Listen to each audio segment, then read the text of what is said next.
Hello, everybody. Hope your life's going a little bit better than mine. But I know the lighting is terrible here this time of the afternoon. The sun, the shade, and everything's not the greatest. So I'm hoping that the final product appears better than what I'm seeing right now. So maybe if I get a little bit closer to this side, it'll work better. But so as you can see by the title, Dementia, right? You can't escape it. And unfortunately, it has such a strong bite on my mom right now. It's getting ugly. It's getting real ugly. So almost every day, not almost every day that I'm here, if I'm not working or whatever, I'm constantly have to yank the phone out of her hand and tell people just to screw off. And you know, she, most people are calling her, but her brain's not functioning. So sometimes she picks up the phone and calls these people, not comprehending that it's just like mostly like they're like used car salesmen for like Medicare. They basically are going to get a commission to do Medicare or Medicaid or whatever, and she already has all that. It's all covered according to the power of attorney. So um, it's like my brain just wants to explode all day, every day. I kid you, when I've said this numerous times before, I will tell you, the phone rings 100, 150 times a day. Her house landline. Thank God we're able to um, turn off her cell phone at times, and she still doesn't really comprehend how that works. But once it turns on, she gets all these like I kid you not, for like an hour, she'll get pings and messages and just I don't know. It's just crazy. It's just and that's I have no say in the matter, unfortunately. But so I always, the thing that sucks is I know the most about the situation here at the house, but I have zero say. So that's really infuriating to me. Um, the POA always tends, we had a chit chat on Tuesday, always tends to, twist my word, spin meister, whatever you want to call them. And it always turns into, it's all about him, or, it's just like, and that's just wearing my ass out. There's a reason I didn't talk to him for 40 years. And, here I'm trying to, deal with my situation, her situation, believe it or not, is a lot better than mine. At least she's got money. Money got no money and no future. So I'm just trying to document all this.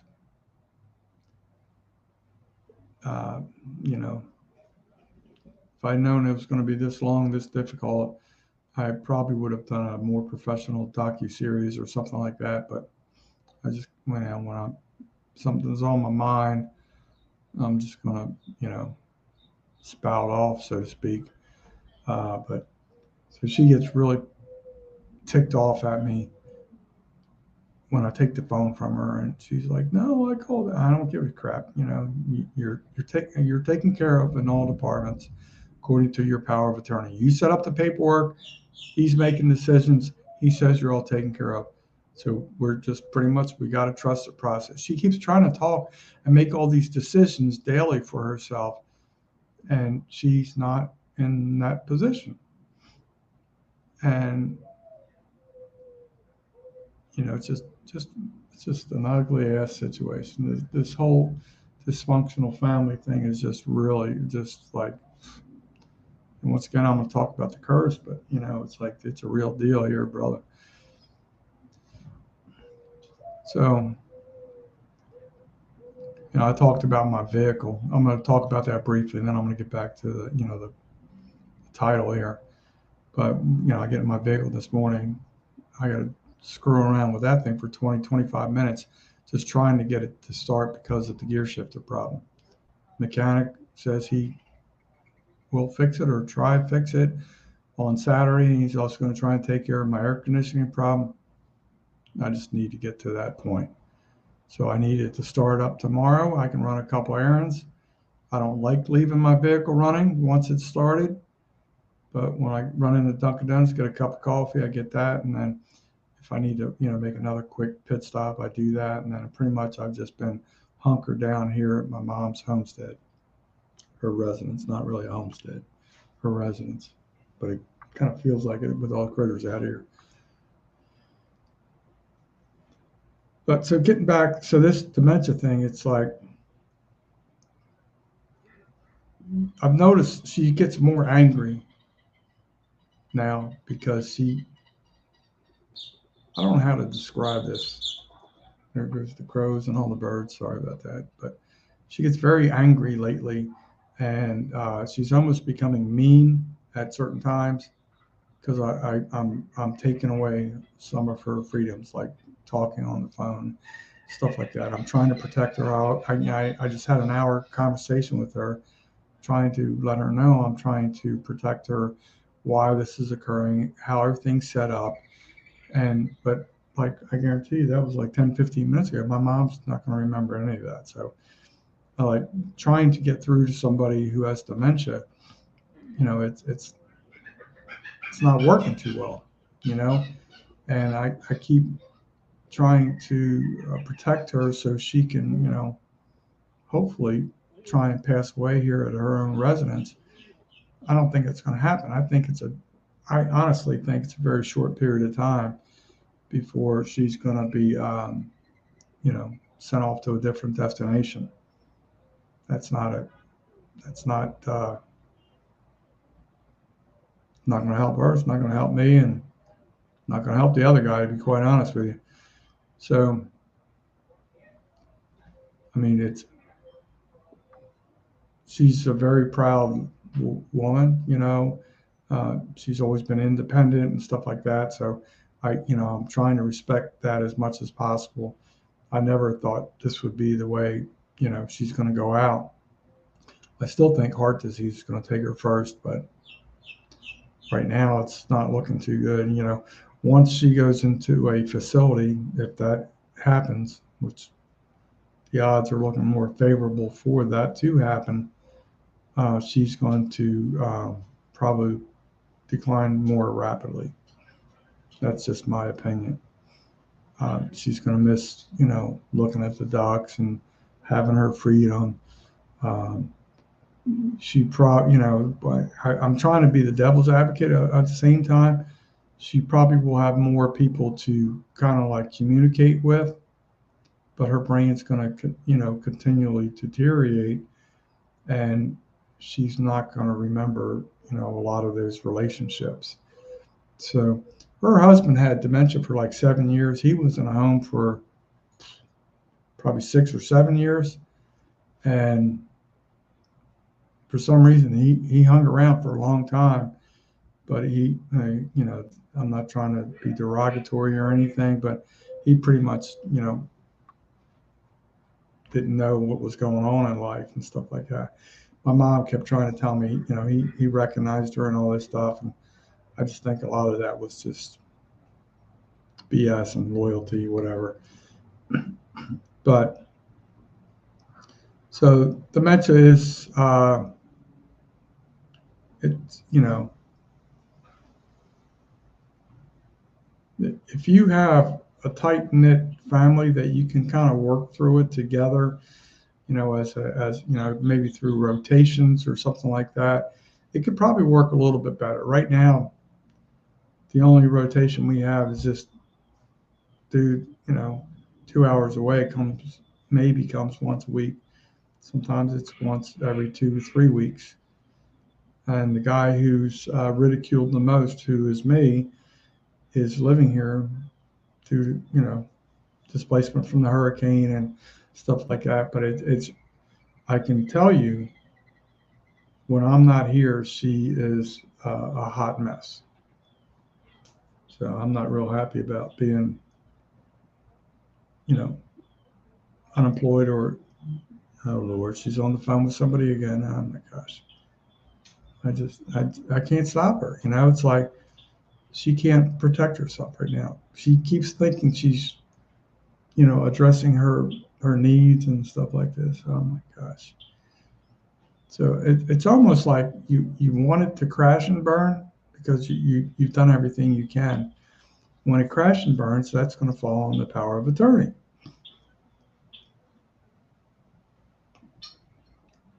So she keeps looking at her calendar where it's a large print calendar where we put her appointment schedules and stuff like that on there. So I did not hear the phone ring, so I'm sure she picked up the phone and called somebody else. She may have called the same people I just told to pack sand. I was politely talking to these people, and every day it's 10 conversations every day for Medicare or Medicaid, whatever it is, and all this. And she's telling me she called them. I'm like, Mom, you already have that covered, so you don't need to talk to them. So I'm telling this representative on the phone, her brain's not functioning right now. You legally cannot talk to her. If you want to talk to her about any change in this, you have to talk to the power of attorney. And so that's when she's yelling at me. So I called them. I was like, okay, well, that's great, but your brain is not allowed to make those decisions. And then the guy hangs up on me. Doesn't even hang around for a professional. He hangs up. So that's how I know it's like BS again. If you're really who you say you are, you're going to at least finish the conversation with somewhat of dignity and professionalism.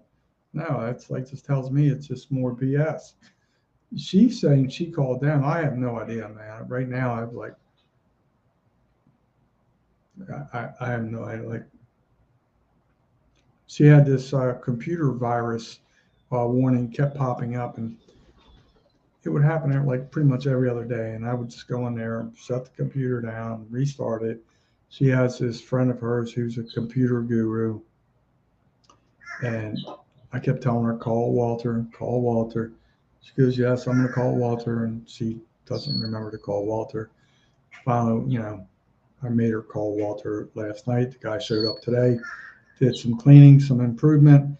He did what he could. I don't know if that problem is not going to occur, but he was saying, take it to Best Buy, the Geek Squad. So these are some of the little things I'm going through here. When I say little, they're really not that little, but so when she was talking to these people about, they're saying, she needed to do an upgrade for her virus protection or whatever. It's like one of those spyware, malware thing, whatever it is. And I've called her like a bazillion times. She had the credit card in hand talking to these people, trying to buy that subscription with the second or third time that I know of. And I walked over there and I ripped the card out of her hand and I said, you can't do this, So we have this dialogue, and she's ticked. She goes, I wasn't going to give him the number.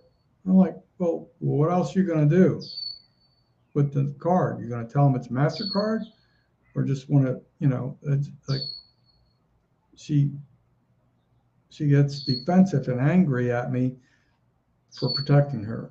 She doesn't understand I'm protecting her, but she's not under control right now. So there's no other reason for the credit card to be out for the third time that I know of. And,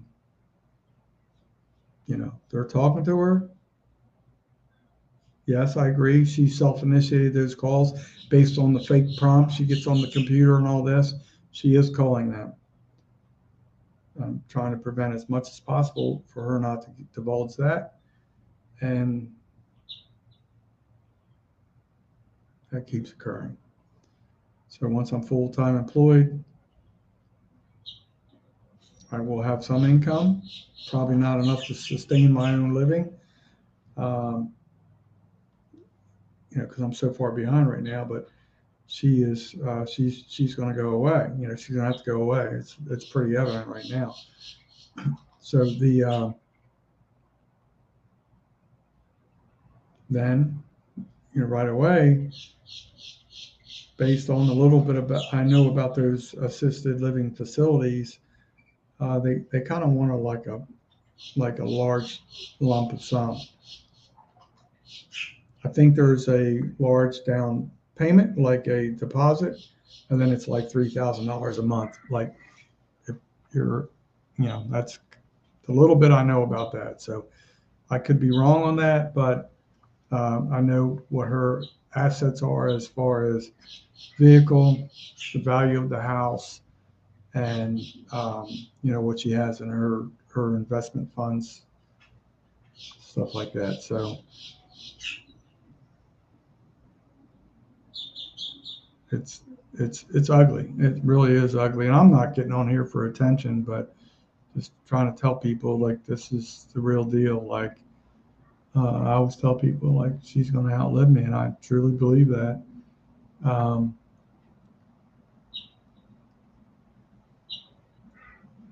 she's writing all these notes on this calendar, and it's just driving me nuts. But all right, folks, I just thought I'd touch base. Hopefully, you never have to go through this. If you do, I suggest you try and, if you have a strong family network, get a good core of people, devise a plan. It'd be much better to have a rotating schedule for like sitting the elderly person with the disease, and that could be really helpful. Right now, we don't have that. We just have somebody who lives 2 hours away, and then me. So everything's always going to be. Always going to be portrayed as the bad guy, but I'm the guy that's living here, actually trying to handle the real deal. So dementia, from what I understand, there's many different types. I seriously do not know what type she has, but whatever she has, it's grabbing her real quick, and it's her decline is real bad, but like I said to you guys before, she sleeps 20 or 21 hours a day, and I know that's because her heart's weak. She has a real bad heart, real weak. She's not obese. I've already mentioned that before. Nothing like that. Doesn't smoke or anything like that. But I personally think her heart's going to take her out before her other disease. It's just kind of like a waiting game. It's not a fun game to play, but that is the reality. So it's weird. Every time I come in, every time I walk by her bedroom door, I see her laying there, and I was trying to look to see if she's breathing. Is she breathing? And I find it hard to believe like an adult can sleep that much in a day. That's why I'm always looking. Or like sometimes, like I'm like, "Hey, you awake?" Just to see if she's alive. And then she'll pop her eyes open, so she's still alive. But if something were to happen recently, soon or recently, I would be the one to discover, potentially the final outcome. So that scenario has happened probably quite a few times over the last year and a half. And I even called the police one time when I was far away to try and check on the welfare for her because she was having a lot of medical problems, and they were pretty much useless because I was given them permission to gain entry through the screen right where I am right now, the screen patio, and they could see through it's a sliding door into her bedroom, or if they had to break the glass, and they wouldn't do it. They wouldn't do it. So it's just, I hate to say it, sometimes you try and prevent something and you really can't respond or react to it until it's a done deal. And, then there is no preventive precautions you can do at that point. It's just a done deal. So just, if you have time, if you have anybody that could be on the fringe of going into that zone, I suggest you do a lot of research, what you can do, what you can't, what you should not do. I'm kind of flying by the seat of my pants, and I know I have a friend that she keeps trying to make comments to me, but it's a little bit of a different scenario, much different scenario. So anyway, I'm going to tap out, folks. Hope everybody, can enjoy the rest of their life in a positive manner. And hopefully, everybody can continue to live long, happy, and prosperous and healthy. Peace out. Talk to you.